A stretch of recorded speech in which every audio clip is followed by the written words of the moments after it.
হাসিনার আমলে পুলিশ সরাসরি গুলি কইরা মানুষ মারত, সেই একই পুলিশ আজকে দেখেন ছত্রভঙ্গ করতেছে। দেখেন দেখেন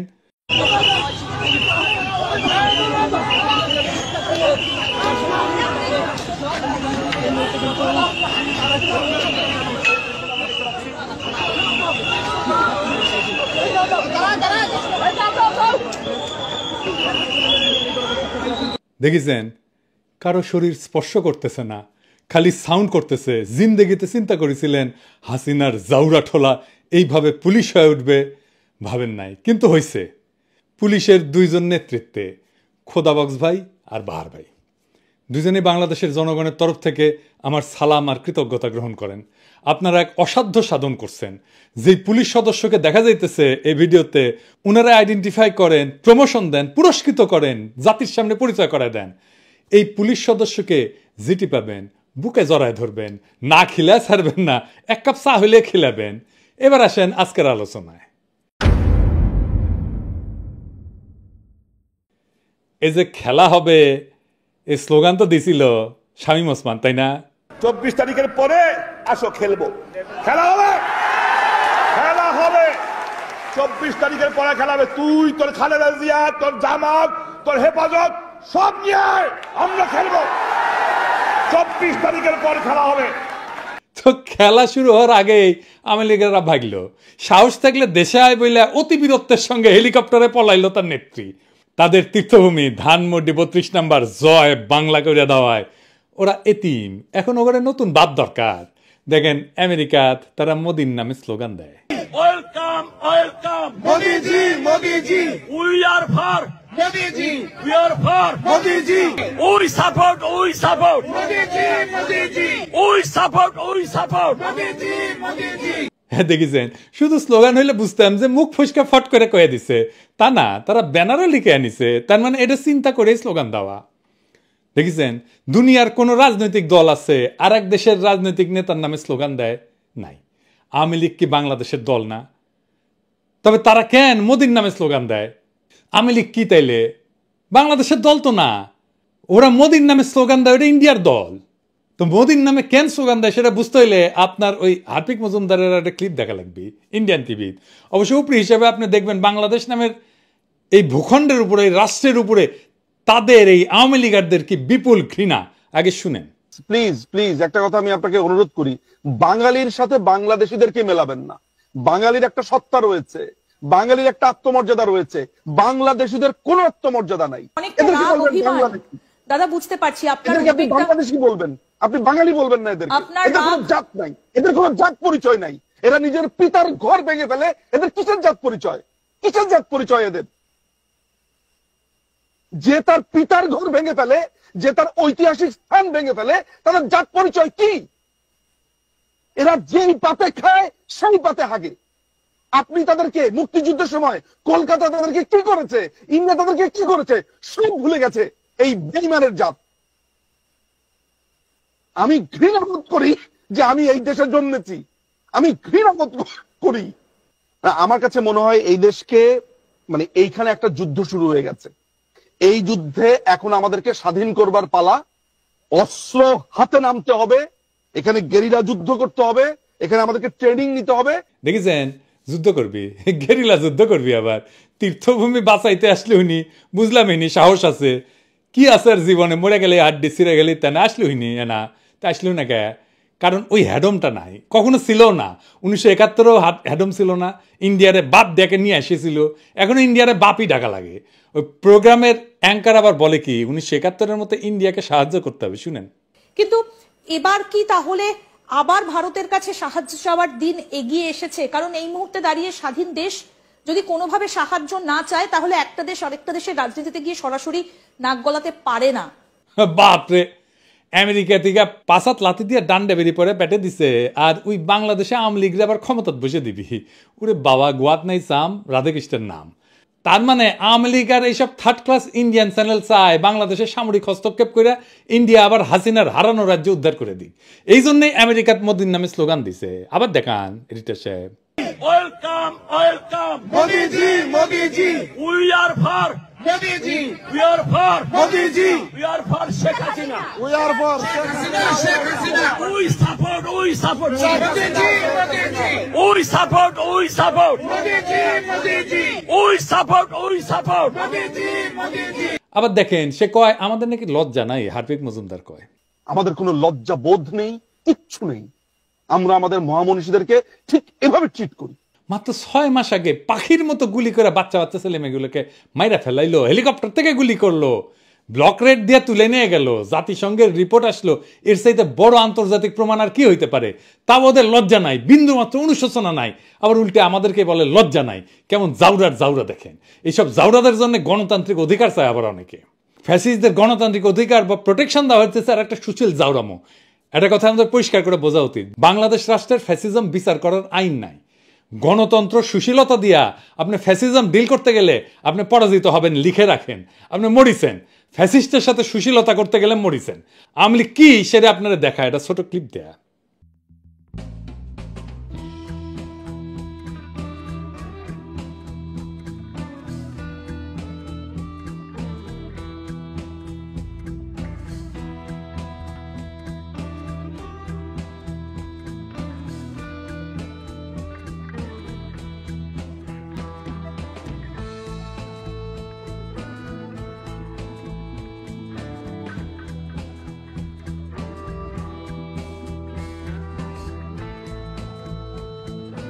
দেখছেন আওয়ামী লীগ হইতেছে কুত্তাটা, আর ওই কুত্তাটারে যে বাঁচাইতে আসিছিল হচ্ছে বাঙ্গু সুশীল। মারা খাবি ওই, আওয়ামী লীগের হাতেই মারা খাবি ওই। একজন ফ্যাসিস্ট নেতা কি গণতন্ত্রে বিশ্বাস করে? বাক স্বাধীনতায় আস্থা রাখে না? রাখে না। আপনি গণতন্ত্রের প্যারাডাইমে ফ্যাসিজমকে আনতেই পারবেন না, ওটা ফ্যাসিজমের জায়গা না। দ্বিতীয় বিশ্বযুদ্ধের পর জার্মান নির্বাচন কখন হয়েছিল? প্রথম নির্বাচন হয়েছিল 14 আগস্ট 1449 সালে, হিটলারের পতনের 4 বছর পরে। তো যুদ্ধের পর তারা কি করলো? বিশেষ আইন করে ফ্যাসিস্টদের বিচার করলো। রিপাবলিকের সাধারণ গণতান্ত্রিক আইনে ফ্যাসিস্টদের বিচার সম্ভব ছিল না। নতুন সংবিধান করছিল নাৎসি শাসনের পতনের পর গণতন্ত্র প্রতিষ্ঠার জন্য। এটা তৈরি করতে 48 থেকে 49 সাল পর্যন্ত আলোচনা চলে এবং 23 মে 1949 সালে এটা কার্যকর হয়। তারপরে হয় ইলেকশন। এই সংবিধান অনুযায়ী 1949 সালে 14 আগস্ট প্রথম নির্বাচন অনুষ্ঠিত হয়। তো এই সুশীলদের কেন মনে হচ্ছে একজন ফ্যাসিস্টের জন্য গণতন্ত্রের প্রোটেকশন দরকার? সে কি গণতন্ত্র বিশ্বাস করে? সে কি জয় বাংলা বলা বন্ধ করবে? সে কি জঙ্গি, পাকিস্তানের বীজ, মব, তৌহিদ, জনতা এই সমস্ত বইলা আমাদের মুখে থুতু দেওয়া বন্ধ করবে? ফ্যাসিস্টদের গণতান্ত্রিক অধিকার বা আইনের প্রোটেকশন দেওয়া আপনার হচ্ছে সুশীল জাউরামো। মনে রাখবেন, ফ্যাসিস্ট বাক কেন কোনো স্বাধীনতাতেই বিশ্বাস করে না। সে আপনার গণতান্ত্রিক উদারতার সুযোগ নিয়ে তার অগণতান্ত্রিক মতবাদ প্রতিষ্ঠিত করবে। এটাই ফ্যাসিস্ট। ফ্যাসিস্টের কোনো বাক স্বাধীনতা নাই, কোনো গণতান্ত্রিক আইনি অধিকার নাই। ফ্যাসিস্টকে সাধারণ নাগরিক বা মানুষ হিসেবে ডিল করতে গেলে আপনি বিপদে পড়বেন। আমাদের পরিষ্কার হইতে হবে যে উগ্র হিন্দুত্ববাদ আর বাঙালি জাতীয়তাবাদ একই জিনিস। উগ্র হিন্দুত্ববাদ আর বাঙালি জাতীয়তাবাদ দুইটাই ফ্যাসিজম। এই প্রেক্ষিত সামনে রেখা বইমেলার ঘটনাটা দেখে আসেন। এই যে সব্যসাচীর টল দিল, সব্যসাচীর স্টল দেওয়া তো দূরস্থান, মুক্তভাবে ঘোরাফেরা করে কিভাবে ওই আমার বুঝে আসে না। তারপর কয়েকজন ছেলে সঙ্গত কারণে ভদ্র ভাষায় জবাবদিহি দাবি যখন করলো, সেই বাচ্চাদের চর মানলো, জয় বাংলা স্লোগান দিল, সামনে এই সাহস করতে আসছে। কারণ সে জানে বাংলাদেশের বাঙ্গু সুশীল জাউরাদের বাম্পার ফলন হয়েছে। সে জানে ইন্ডিয়ান মিডিয়ার প্রোটেকশন পাবে। সে জানে ইন্ডিয়ার দালাল বাঙ্গু সুশীলেরা আত্মগ্লানিতেই মরে যাবে এই ঘটনায়। গণতন্ত্র আর বাক স্বাধীনতার কথা বললে তাদের বিচি কান্দে উঠে যায়। আবার বলতেছি, গণতান্ত্রিক আইনে ফ্যাসিজম ডিল করা যায় না। তাহলে তো ফ্যাসিজম সরাইতে বিপ্লব লাগতো না, চুমা দিয়ে হারমোনিয়াম বাজায় সরাই দিতে পারতেন, ইলেকশন করে সরাই দিতে পারতেন, এত রক্ত তো দেওয়া লাগতো না। ফ্যাসিস্ট একটাই ভাষা বোঝে, তা হইতেছে মাইরের ভাষা। ওদের সাথে এই ভাষায় কথা বলতে হবে। সেই ভাষায় কথা বলছি আমরা 32 নম্বরে, দরকার হলে আবারও বলবো। এই যে কথা কামাল আমাকে নিয়ে কইছে আমি কেন দেশে আসি না, হ্যাঁ শুনান এই দেশে আমি কথা পাচ্ছি। যদিও আমি মানে পিনাকি অথবা মানে অন্য যারা আছে বিদেশি ওদের নিয়ে কথা বলতে তোমাকে স্বাচ্ছন্দ্য বোধ করি না। কারণ আমার কাছে মনে হয় যে ওনারা যদি প্রকৃতই দেশপ্রেমিক হতেন তাহলে তারা দেশে এসে কথা বলতেন। দূরের থেকে অনেক কিছু বলা যাক, দেশে আসছেন না কেন ওনারা? কথা কামাল আসবো এত তলা হইলে চলবে? আমার আগে দেশ ছাড়িয়েছেন তারেক রহমান, উনি না ফিরলে আমি কেমনে ফিরি? আগে বেদ্যবি হয়ে যাবে না? আমারে যদি এতই দরকার হয় উনারা ফেরাও, তারপরে আমি যাই। আমি তো তোমার মতো বেদ্যব না, মুরব্বীদের সম্মান করি। উনি আসুক, তারপরে আমি যাবো শিশির করিয়া। 32 নম্বরে বুলডোজার চালানোর পরে অনেক উত্তেজিত হইয়া টুঙ্গিপাড়া যাইতেছে। তো সেদিন দেখলাম একজন বাকশালী টুঙ্গিপাড়ায় গিয়ে ভিডিও করিচ্ছে যে সাহস থাকলে আয় টুঙ্গিপাড়ায়, চ্যালেঞ্জ দিস না বাপ। আমরা করলে ডাবল চারমে জানি, উঠি মিছিল করে যাবি না কেউ ব্যাংক প্যার। কোন রাজনৈতিক দল যদি নির্বাচনী ম্যানিফেস্টো প্রথম দফা রাখে নির্বাচিত হইলে আকাশ থেকে বোমা মেরা টুঙ্গিপাড়া 32 নম্বর করিয়া দিমু, তাহলে ওই দল কলে জিতবি। গণরায় নিয়ে কাম করবি। যদি সত্যি আওয়ামী লীগ করবার চাস তাহলে জাউরামো বন্ধ কইরা অনুশোচনা কইরা সমাজে মিশ, গেরিলা যুদ্ধ এক করে হান্দাই দিব টুঙ্গিপাড়া সহ। দেখে থাকে মোদির দিকে আর আসিছে গেরিলা যুদ্ধের হাউস নিয়া। মোদির কি অবস্থা জানিস? আমেরিকার তো গেছিল, কি হয়েছে সেটি আসেন দেখি। মোদি গেল আমেরিকা, তার ছক্কা গেল প্রফেসর ইউনূস বাংলাদেশে বৈশা। বাংলাদেশের কৌশলগত এবং কূটনৈতিক সক্ষমতা আন্তর্জাতিক অঙ্গনে নতুন উচ্চতায় পৌঁছেছে এই গত কয়েকদিনে। বিশ্বব্যাপী প্রযুক্তিগত এবং রাজনৈতিক অগ্রগতির কেন্দ্রবিন্দুতে বাংলাদেশ এখন একটা গুরুত্বপূর্ণ খেলোয়াড় হিসেবে আবির্ভূত হয়ে গেছে। ইলন মাস্কের সাথে আমেরিকাত গিয়ে মোদি মিটিং করেছে, আর তার কয়েক ঘন্টা আগে প্রফেসর ইউনূস ইলন মাস্কের সাথে মিটিং করেছে। আমরা মোদির আমেরিকা সফরের সাথে প্রফেসর ইউনূসের ইলন মাস্কের মিটিং এর একটা তুলনামূলক আলোচনা করব। ইলন মাস্ককে যারা চিনেন না আর কেন ইলন মাস্ক আগামীর বিশ্ব রাজনীতিতে গুরুত্বপূর্ণ তা একটু আলোচনা করে নি। ইলন মাস্ক টেসলা কোম্পানির মালিক, ও শুধু প্রযুক্তি উদ্যোক্তা না, এখন বিশ্ব রাজনীতির একটা গুরুত্বপূর্ণ চরিত্রে পরিণত হয়েছে। এর কারণ হইতেছে ব্যবসায়ী স্বার্থ, প্রযুক্তির উপর আধিপত্য এবং আন্তর্জাতিক কূটনীতিতে তার ক্রমবর্ধমান প্রভাব। স্পেস এক্স এবং মহাকাশে সে রাজত্ব করে। মহাকাশ এখন ভূ রাজনীতির গুরুত্বপূর্ণ অংশ এবং ইলন মাস্ক এটার কেন্দ্রে আছে। স্পেস এক্স মার্কিন যুক্তরাষ্ট্রের জন্য মহাকাশে আধিপত্য বজায় রাখার অন্যতম প্রধান হাতিয়ার। ওর স্টারলিংক বলে স্যাটেলাইট ইন্টারনেট পরিষেবা আছে, ভূ রাজনীতিতে গুরুত্বপূর্ণ হয়ে উঠছে। ইউক্রেন যুদ্ধের সময় স্টারলিংক রাশিয়ার বিরুদ্ধে ইউক্রেনের যোগাযোগ ব্যবস্থা সচল রাখার মূল ভিত্তি ছিল।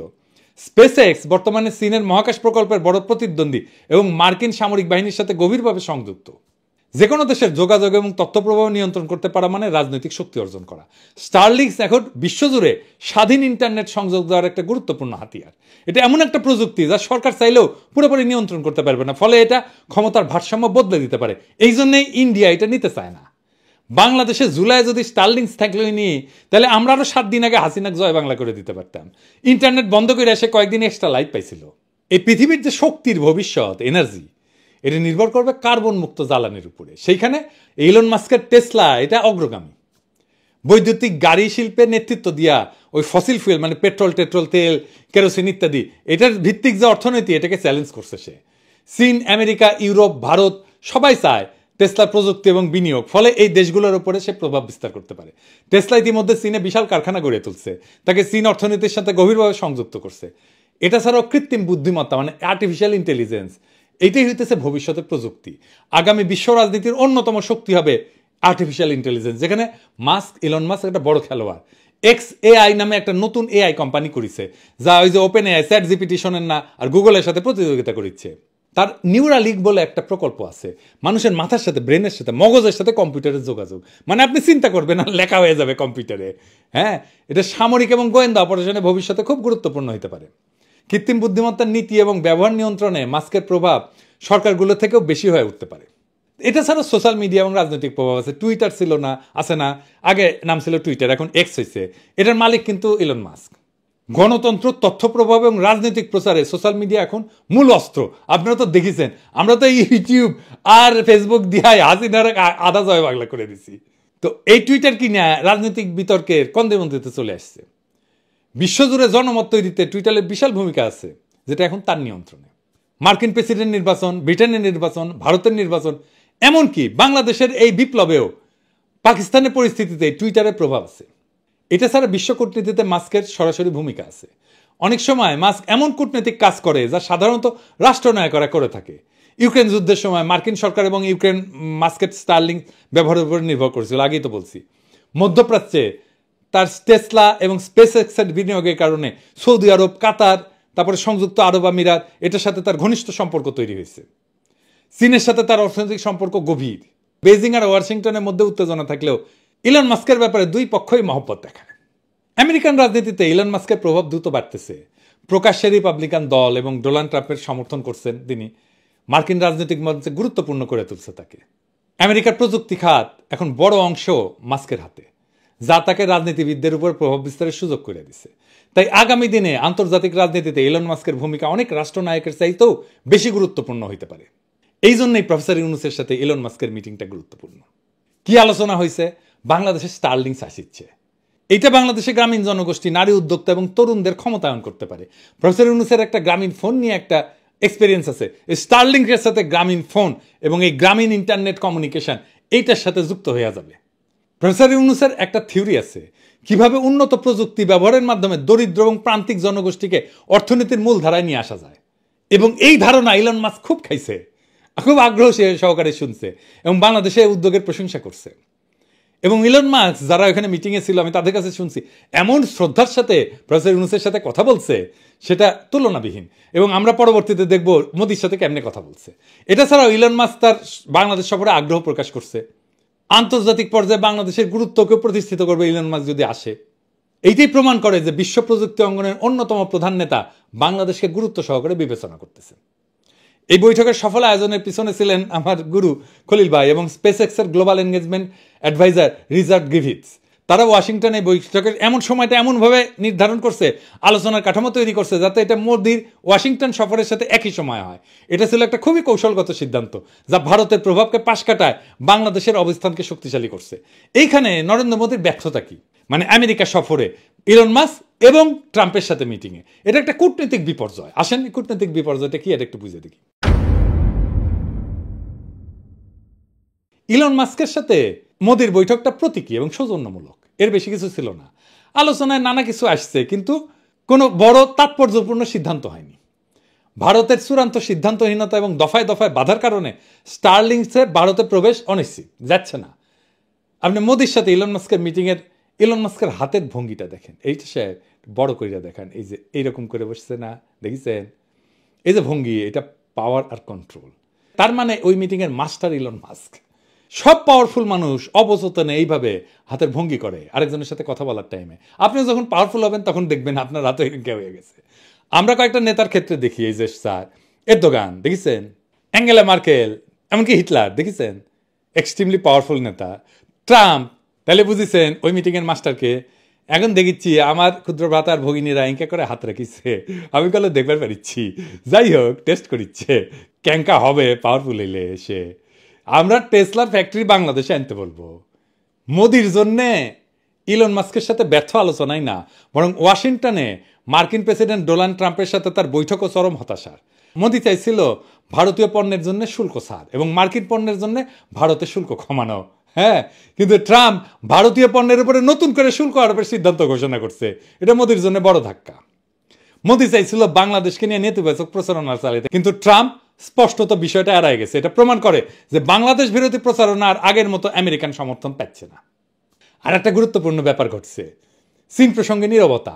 মোদি আশা করছিল যে ট্রাম্প চীনের বিরুদ্ধে কঠোর মন্তব্য করবে যা ভারতের জন্য কৌশলগত সুবিধা দেবে, কিন্তু ট্রাম্প একবারও চীনের বিরুদ্ধে কোনো কথা বলেনি, যা ভারতের ইন্দো প্যাসিফিক নীতির জন্য একটা বড় ধাক্কা এবং মোদির জন্য একটা অপমানজনক কূটনৈতিক আচরণ ছিল। মানে মোদি যতবার গেছে মার্কিন রাষ্ট্রপতি আগায় যেয়ে তাকে নিয়ে আসছে। এটা কিন্তু কূটনীতিতে একটা বড় জিনিস, রাষ্ট্রপতি আগায় যায় তার ভিতরে নিয়ে আসবে।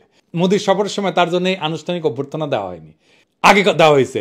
ফলে ট্রাম্প প্রশাসনে প্রধান দরজা দিয়ে না, পাশের প্রবেশদ্বার দিয়ে প্রবেশ করছে, যার প্রতীকী অর্থে একটা কূটনৈতিক অবমাননা এবং পরাজয়। একই সময় ওয়াশিংটনে বাংলাদেশের পক্ষে কৌশলগত সাফল্য এসছে, যেখানে ভারত কূটনীতিকভাবে পিছায় পড়ছে। বাংলাদেশের জন্য এটা একটা নতুন কূটনৈতিক এবং প্রযুক্তিগত বিজয়। প্রফেসর ইউনূসের মতো নেতারা আমাদের দেশের ভাবমূর্তিকে বিশ্ব দরবারে উজ্জ্বল করছেন।